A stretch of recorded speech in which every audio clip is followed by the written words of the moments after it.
work at that location. The first guy finished his week, but complained about conditions. We switched him over to the day shift. So, hey, lucky you, right? Mainly he expressed concern that certain characters seemed to move around at night and even attempted to get into his office. Now, from what we know, that should be impossible. That restaurant should be the safest place on Earth. So while our engineers don't really have an explanation for this, the working theory is that the robots were never given a proper night mode. So when it gets quiet, they think they're in the wrong room.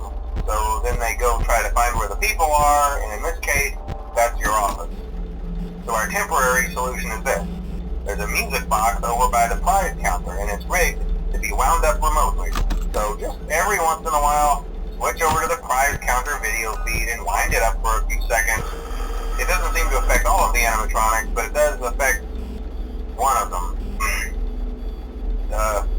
And as for the rest of them, we have an even easier solution. You see, there may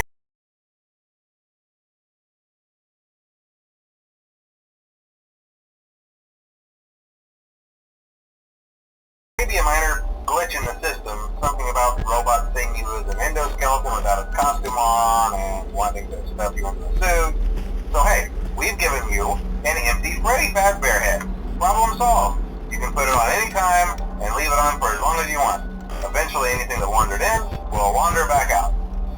Something else worth mentioning is kind of the quartz modern design of the building. You may have noticed there are no doors for you to close. But hey, you have a light, and even though your flashlight can run out of power, the building cannot. So don't worry about the place going dark. Well, I think that's it. You should be golden. Check the lights, put on the Freddy head if you need to, keep the music box wound up, piece of cake. Have a good night, and I'll talk to you tomorrow.